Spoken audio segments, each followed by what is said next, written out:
नमस्कार दोस्तों, आपका हमारे चैनल में स्वागत है। सुधांशु त्रिवेदी ने ऐसा क्यों कहा? 50 साल पहले जिस चीज़ का मजाक उड़ाया गया था, जानिए आखिर वो क्या चीज़ थी। अधिकार की बात केवल एक जगह आती है। कब? जब कैकेयी ने कहा राजा दशरथ से कि वो जो आपने 3 वरदान दिए थे ना, मुझे अब प्रयोग करने का अधिकार चाहिए। और सारी की सारी समस्या की शुरुआत वहीं से होती है। ये वो मूल कारण था जो गांधी जी की माता जी ने कहा कि illiterate but wise mother has told me. अब इसी में मैं आपको एक बात बताता हूं। मैं अर्बन नक्सलिज्म पे भी आता हूं। जब ये लोग बात करते हैं तो बड़ी आकर्षक लगती है। मैंने आपको 2-3 बातें बताई कि जगह आप तर्क की कसौटी पे कसेंगे तो आपको वो बात तथ्यात्मक नहीं लगेगी। That things will not look substantive. अब ये बताइए कि अधिकार की बात कैकेयी ने की थी ना। तीनों रानियों में सबसे सुंदर कौन मानी जाती थी? कैकेयी। जो चीज सबसे आकर्षक होती है, विनाश के अक्सर सूत्र उसी में होते हैं। कैकेयी की सबसे प्रिय दासी या साथी कौन थी? मंथरा, जिसको कुबड़ी कहा जाता है। सबसे विकृत चीज सबसे आकर्षक चीज के पीछे छुपी होती है। और मैं दूसरा उदाहरण आपको देता हूं, सबसे खतरनाक चीज भी कैसे आती है। राम कथा में उदाहरण है, रावण ने जब सीता जी का हरण किया तो वो राक्षस के वेश में आया था क्या? साधु का वेश धर के आया था। मगर वो कह रहा था बस लक्ष्मण रेखा पार करो, लक्ष्मण रेखा पार करो। और सीता जी ये सोचकर कि हम तो अच्छा काम करने जा रहे हैं, ये तो एक अच्छा चैरिटेबल काम है, और वो जैसे ही लक्ष्मण रेखा पार करती हैं और उसका असली स्वरूप समझ में आता है। ठीक यही ये अर्बन नक्सलिस्ट करते हैं। आपको एक साधु का आवरण ओढ़ के आते हैं, कहते हैं महान कार्य है, समाज सेवा का कार्य है, इसमें आप जुट जाइए। और एक बार आप अपनी लक्ष्मण रेखा क्रॉस करके वहां पहुंचे तब आपको समझ में आता, मगर तब आप चाहकर भी उसके चंगुल से छुटकारा पाना बहुत मुश्किल है। अब मैं एक और बात कहूंगा, ज्यादा विस्तार में न जाते हुए, इसके फंडामेंटल्स क्या है। देखिए, लेफ्ट और राइट की जो आइडियोलॉजी है पूरी दुनिया में है। अब दोनों में एक एक अच्छाई भी है। मैं देखिए किसी जो नहीं कह रहा हूं सब में बुराई है। राइटिस्ट आइडियोलॉजी है, जो कैपिटलिस्ट आइडियोलॉजी, वो कहती है कि हम ग्रोथ की इनॉर्मस अपॉर्चुनिटी देते हैं, जितना चाहो उतना ग्रो करो, अरबपति बन जाओ, खरबपति बन जाओ, कोई समस्या नहीं है। उसका फायदा क्या है? वो आपको मोटिवेशन देती है ग्रो करने का। इसलिए आप देखिए साइंटिफिक डिस्कवरीज और ये सब चीजें इस ढंग की सोसाइटीज में ज्यादा होती हैं। माइनस पॉइंट क्या है साहब? हम रोटी की गारंटी सबको नहीं देते। हमारे यहां कोई भूखा भी होगा, भूखा मरने वाला भी होगा, और सड़क पे भीख मांगने वाले भी होंगे। लेफ्ट ये कहता है जी सबको रोटी, कपड़ा, मकान, रोटी सबको इंश्योर करेंगे, मगर ग्रोथ की गारंटी नहीं देंगे। इसलिए जितनी लेफ्टिस्ट आइडियोलॉजी वाले देश हुए, शुरुआत में एक स्टेज तक जाके ग्रो किए और फिर वो स्टैग्नेशन के शिकार में होकर खत्म हो गए। क्यों? मानव मस्तिष्क का जो मूल स्वभाव है, रोटी, कपड़ा और मकान हमारी आवश्यकता है, पर वो हमारा अंतिम आवश्यकता नहीं है। जैसे ही वो पूरी होती तब हमारे मन की अन्य भावनाएं आती हैं और वहां पे लेफ्टिस्ट आइडियोलॉजी कंबल कर जाती है। अब मैं आपसे पूछूं कि ऐसी कोई व्यवस्था जहां पर कि दोनों चीजें हो, यानी ग्रोथ की नॉर्मस अपॉर्चुनिटी भी हो और हर व्यक्ति को रोटी, कपड़ा, मकान भी अवेलेबल हो, वो कहां था? तो उसे भारत में था। कैसे? अगर आप देखें, सिर्फ आज से 50-60 साल पहले हम लोगों के ग्रैंड पेरेंट्स के जमाने में बड़ा सेठ वो माना जाता था जिसने बड़े धर्मशाला खुलवाए, प्याऊ खुलवाए, लंगर चलवाए, मंदिर बनवाए, पाठशाला बनवाए, ना कि बड़ा जिसके पास कैपिटल हो या टर्नओवर हो। सीएसआर पर तो हम आए हैं। अब गवर्नमेंट तो 70 साल पहले आई। इससे पहले धर्मशाला, पौशाला, सड़क बनवाना, तालाब खुदवाना कौन करवाता था? और वही बड़ा माना जाता था। आप देखेंगे वेस्ट में धार्मिक स्थलों में लंगर की परंपरा नहीं है, हमारे यहां है। मंदिरों में, गुरुद्वारों में हजारों हजारों लोग रोज लंगर खाते हैं। ये उसी विचार का प्रतीक है। अब देखिए एक बात और, अगली बात आती है, उन्होंने कहा जी आदर्श व्यवस्था तो वो है कि जिस व्यक्ति को की जितनी सामर्थ्य हो वो उतना काम करो, ईमानदारी से उसे उतना हिस्सा मिले। कैपिटलिस्ट और कम्युनिस्ट दोनों कहते हैं नहीं साहब, बेस्ट सिचुएशन ये है, इसमें दोनों लोग लगभग एक मत है कि I will work to the fullest of my capacity and I should be allowed to get the fruits. तो उनका सिद्धांत क्या हुआ अगर एक वाक्य में कहें कि जो कमाएगा वो खाएगा, जो अच्छा कमाए उसको अच्छा खाने का मौका मिले। भारतीय विचार कहता नहीं, ऐसा नहीं है। भारतीय विचार यह कहता है कि जो आया है सो खाएगा, जो आया है वो खाएगा, जो कमाएगा वो खिलाएगा। यह कम्युनिज्म का पीक है। अब आप कहेंगे तो थ्योरेटिकल बात हुई, ऐसा होता कहां है? ऐसा होता है। भारत में समाज की प्राथमिक इकाई परिवार है। परिवार में एक आदमी भी कमाता है तो सबको खिलाता है। अगर 4 भाइयों में 3 भाई रोजगार से हैं, एक भाई बेरोजगार है तो वो मिलकर उसका ध्यान रखते हैं। बेटा बेरोजगार है तो बाप मरते दम तक उसका ध्यान रखता है, क्योंकि हमारे यहां कहा गया जो कमाएगा वो खिलाएगा, जो आया है वो खाएगा। अरे भाई आप तो सिर्फ आदमी तक रहे, हमारी ये सोच इतनी व्यापक थी। मैंने कहा ना झूठ के पुलंदे कैसे रखे गए। अगर आप लोगों से बहुत को ध्यान हो तो जब पितृपक्ष आता है, श्राद्ध पक्ष जिसमें पूर्वजों के लिए किया जाता है, तो उस दिन जिस दिन आप अपने पूर्वजों का तर्पण करते हैं उस दिन क्या होता है, 3 खाने के हिस्से निकाल के रखे जाते हैं। किसके लिए? एक कुत्ते के लिए, एक कौवे के लिए और एक गाय के लिए। क्यों? हमारे यहां गाय देवतुल्य पशु माना गया है, हाईएस्ट पेडेस्टल पे है। कुत्ते को शमशान का के देवता भैरव का वाहन माना गया है, एंड ऑफ द लाइफ की तरफ दर्शाता है। और कौवा उस प्रकार की श्रेणी का जंतु है जो कि तमाम गंदगियों को साफ करता है। यानी हम सिंबॉलिकली ये कह रहे हैं कि अगर भगवान ने हमको सबसे developed creature of the earth और ऑफ द यूनिवर्स बनाया है तो लोएस्ट से लेके हाईएस्ट तक हर आदमी का ख्याल रखना हमारा कर्तव्य है, हर जीव जंतु का ख्याल रखना है। वो वहां तक पहुंचे नहीं पहुंचे। इसीलिए मैं कहता हूं कि सिस्टमेटिकली बैठकर आप लोगों के दिमागों में, हम लोगों के दिमागों में 2-2, 3-3 पीढ़ी से ऐसी चीजें बैठाई गई उसके ठीक उलट थी। 1-2 उदाहरण और दूंगा। जैसा अब ये भी ममता जी ने बोला फिल्मों के बारे में, फिल्मों में भी आपने देखा, जैसे उन्होंने बताया एक ऐसा सीरियलों में कैरेक्टर होगा। अब मैं एक दूसरी बात की तरफ आता हूं। आपने जितनी हिंदी फिल्में देखी होंगी, भाई मैंने तो हिंदी और इंग्लिश के अलावा नहीं देखी, एक आधा उर्दू की फिल्म ही देखी है, अन्य भाषाओं की तो फिल्में मैंने देखी नहीं है। मगर हर हिंदी फिल्म में शुद्ध हिंदी बोलने वाला कैरेक्टर या तो विलेन होगा या कॉमेडियन होगा। ये धीरे धीरे हमारे दिमाग में बैठ गया। हीरो क्या बोलेगा? 60, 70 और 80 के दशक तक उर्दू मिक्स्ड हिंदी बोलता था, पिछले 20 साल से इंग्लिश मिक्स्ड हिंदी बोलेगा।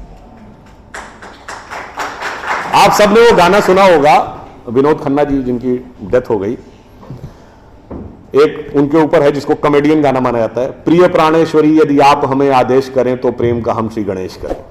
ये गाना क्या माना जाता था? कॉमेडी का। और एग्जैक्टली यही गाना, यही वर्ड्स का गाना, इब्तिदाई इश्क में हम सारी रात जागे अल्लाह जाने क्या होगा आगे, यह अच्छा गाना। और इतना ही नहीं, जिहान मुस्किन मुगम्बुर रंजिश बहार हिजरा में सारा दिल है, इसमें दिल के अलावा कुछ समझ में आया नहीं। हिंदी के शब्द आ जाए, अरे साहब बड़ी कठिन हिंदी, बड़ी क्लिष्ट हिंदी कहां से ले आए, अगर साफ साफ उर्दू भी बोल दिया ये कहां ले आए, अंग्रेजी मिक्स्ड होना चाहिए। भाई अंग्रेजी मिक्स्ड होकर हम देखिए ये सारी चीजें हम लोगों के दिमागों में बैठा ली जा रही हैं। हम कहां जा रहे हैं? एक छोटा सा उदाहरण आपको देता हूं। मैं किसी भाषा के प्रति सम्मान या असम्मान नहीं व्यक्त करना चाहता, एक तथ्य सामने रखना चाहता हूं।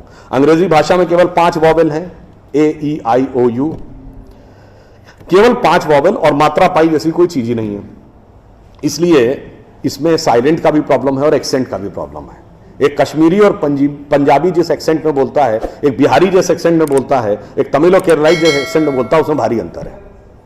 मगर जिन लैंग्वेजेस की फोनेटिक्स डाइवर्सिफाइड है, अब जैसे उसमें मैं एक एक्सट्रीम एग्जांपल देता हूं, संस्कृत। आप वैष्णो देवी के मंदिर जाइए या तिरुपति बालाजी के मंदिर, काशी विश्वनाथ या कामाख्या, जब पुजारी मंत्र बोलना शुरू करता है, एक्सेंट में कभी डिफरेंस देखा है? वो भी तो उसी इलाके के हैं। क्यों? क्योंकि आपकी लैंग्वेज की फोनेटिक्स डेवलप्ड है, साइंटिफिक है। उदाहरण के लिए आप सब ने कभी ध्यान दिया हो या ना दिया हो, हिंदी में कहते हैं ना काखा गाघा अंगा। का जब बोलते हैं तो जबान कहां लगती है? फिर खा में और पीछे, गा में और पीछे, घा में और पीछे। जब अंगा बोलते हैं तो गले से निकलता है। The entire phonetics is designed as per the contour of your vocal cord. एक प्रकार के शब्द एक साथ, तथ दना सब दांत से, दंतव, पफ बबा मा सब होठ से। इतना डेवलप्ड, इतना साइंटिफिक इंस्ट्रूमेंट हमारे पास, और हमें समझाया जा रहा है कि नहीं छोड़ दो, तो वैसी बात हो गई कि हमारे पास स्मार्टफोन है, मगर दुनिया जो है वो पुराना वाला जो नोकिया हम यूज करते थे उसके पीछे भाग रही है। तो नहीं भी, हम तो उसी के साथ चलेंगे।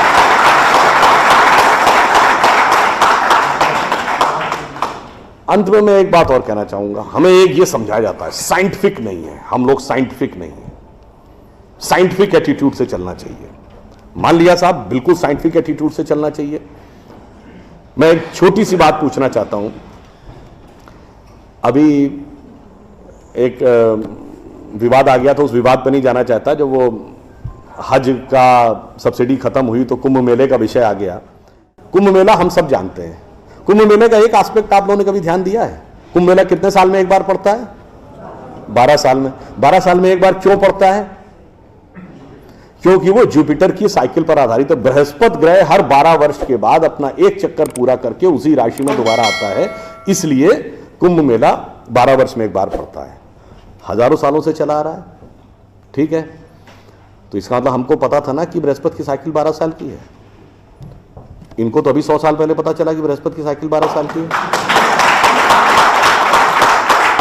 और उसके बाद हमको समझा दिया जाता है नहीं साहब हम अनसाइंटिफिक थे। अब आप एक और बड़ी मजेदार बात देख लीजिए। सूर्य ग्रहण और चंद्र ग्रहण पड़ता है तो उसका डेट और टाइम कौन तय करता है? सरकार घोषणा करती है ना, टीवी पे आता है, रेडियो पे आता है, अखबार में आता है। किस बेस पे आता है? नासा की फिजिकल ऑब्जर्वेटरी बताती है कि फला तारीख को इतने बज के इतने मिनट पे सूर्य ग्रहण या चंद्र ग्रहण पड़ेगा, सोलर इक्लिप्स और ल्यूनर इक्लिप्स। मगर ये बताइए 1950 से पहले तो नासा की ऑब्जर्वेटरी नहीं थी। 1920 में जब अल्बर्ट आइंस्टीन ने रिलेटिविटी की थ्योरी दी, उससे पहले रिलेटिव मोशंस ऑफ प्लैनेट नहीं पता था। सॉरी, 1916 में।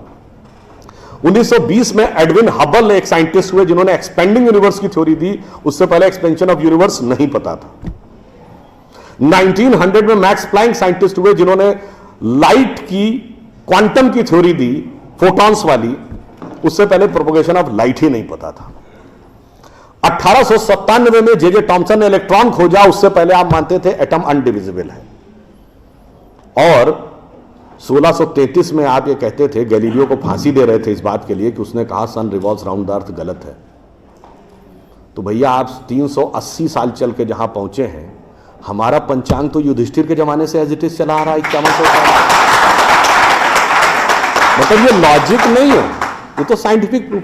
फिर भी हमें समझाया जाता है कि साहब जो हमने सोचा वो सब हम अनसाइंटिफिक थे, हम गलत थे। बड़ी मजेदार बात है। इन ए स्पैन ऑफ लिविंग जनरेशन 50 साल में, देखिए ये जो अर्बन नक्सल्स थे उन्होंने हमारे दिमागों में क्या क्या भरा और फैक्ट क्या था। 50 साल पहले जिस जिस चीज का मजाक उड़ाया गया वो चीज आज ठीक उसके उलट हो गई। 50 साल पहले कहते थे अरे यार ये अगर खेती करनी है तो mechanised farming, chemical fertiliser use करो। गाय के गोबर से कोई खेती होती है? आदमी चांद पे पहुंच गया, तुम गाय के गोबर पे पड़े हो। आज नहीं, ऑर्गेनिक फार्मिंग की तरफ चलो। 50 साल पहले क्या कहते थे? अरे भाई ये जड़ी बूटियों फल पत्ती खाने से कोई इलाज होता है? नीम हकीम खतरा है जान। खाना है तो नई दवाएं खाओ, क्लोसिन, मेटासिन, टेरामाइसिन। आज आप क्या कहते हैं? नहीं, केमिकल नहीं, हर्बल मेडिसिन की तरफ जाओ।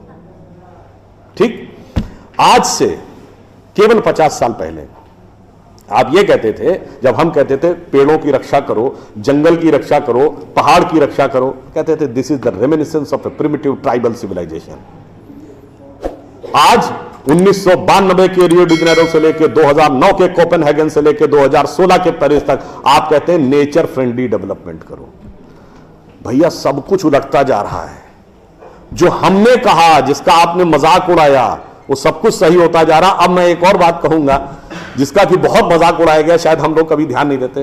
भारत में यह कहा जाता था कि ज्ञान प्राप्त करना है तो ध्यान लगाओ। संत महात्मा जाके गुफा में ध्यान लगाते थे, पीर फकीर जाके कहते थे इल्हाम हो जाएगा।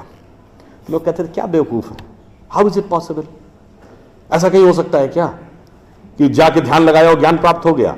If you want to attain knowledge you must outreach, understand the things, meet the people, visit the place, like what Darwin has done. अब 50 साल बाद मैं आपसे पूछता हूं, आपको न्यूयॉर्क टाइम्स अखबार पढ़ना है तो दो रास्ते हैं।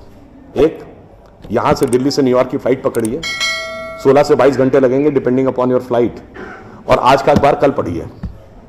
और दूसरा है कि मोबाइल पे डाउनलोड करिए खट से और पढ़ लीजिए। क्यों? आपके हाथ में डिवाइस है, जिसने डिवाइस बनाई उसने सॉफ्टवेयर भी बनाया है, और जिसने सॉफ्टवेयर बनाया उसने सपोर्टिंग नेटवर्क भी बनाया है। उसी ढंग से हमारा शरीर एक डिवाइस है, तो इसके अंदर मन, बुद्धि, चित्त, अहंकार और कॉन्शियसनेस एक सॉफ्टवेयर है, और उसका कनेक्टिंग नेटवर्क भी है। बस नेटवर्क से कनेक्ट होना है और सब डाउनलोड है। और अंत में मैं एक उदाहरण दूंगा। सब कुछ कहा जाता था कि पैसे के कारण शोषण हुआ, इसलिए खड़े हो जाओ, लोगों के साथ भिड़ जाओ। हमारे यहां परंपरा में त्याग का महत्व था। हम आपसे पूछें, दो राजा बताइए जो सबसे बड़े महान माने गए भारतीय संस्कृति में, राजा राम और राजा हरिश्चंद्र। दोनों इसलिए कि त्याग किया, इसलिए नहीं कि बड़ा बड़ा इलाका अलेक्जेंडर द ग्रेट की तरह कब्जा कर लिया। अब मैं एक आपको उदाहरण देता हूं, वो त्याग कैसे समाज में रचा बसा था। हमारे पूज्य संतों में से एक हुए संत रविदास, काशी के रहने वाले थे। उनके पास भगवान राम की एक मूर्ति थी। काशी नरेश उनके पास गए, कहा जाता था इतनी सिद्ध मूर्ति है, आप कृपया इसे मुझे दे दीजिए।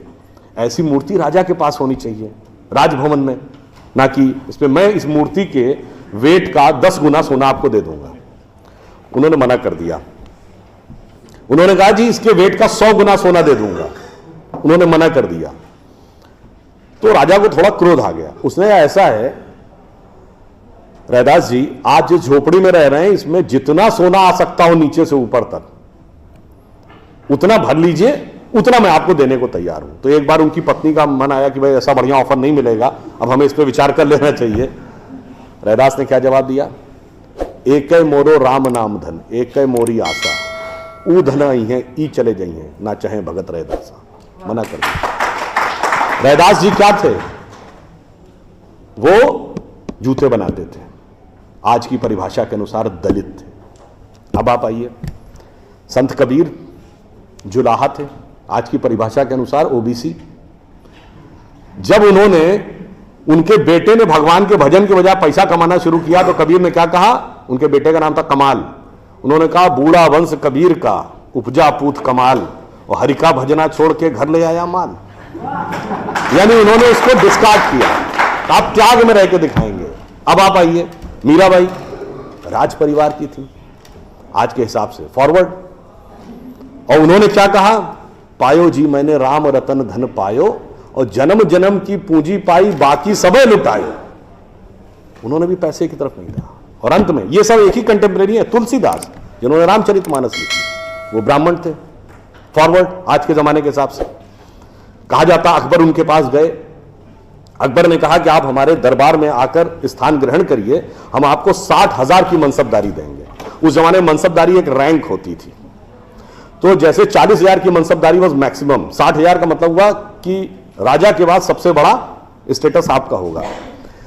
तो तुलसी ने क्या जवाब दिया? हम तो सेवक राम के हियो धरे दरबार, हमारे तो हृदय में भगवान राम का दरबार धरा हुआ है। तुलसी का अब होएंगे नरके मनसबदार।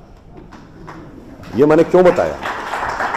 जो बातें ये अर्बन नक्सलिस्ट समझाते हैं कि शोषण किया गया, कैपिटलिज्म किया गया, अगर मार्क्स ने कहा धर्म एक अफीम है जो गरीबों को पिला दी जाती है ताकि अमीर उस पर हुकूमत करता रहे, पर यहां ऐसा नहीं था। मैंने दिखाया समाज का निचला वर्ग हो, मध्यम वर्ग हो, उच्च वर्ग हो, राज करने वाला वर्ग हो, सबने कहा जो त्याग करेगा वो महान।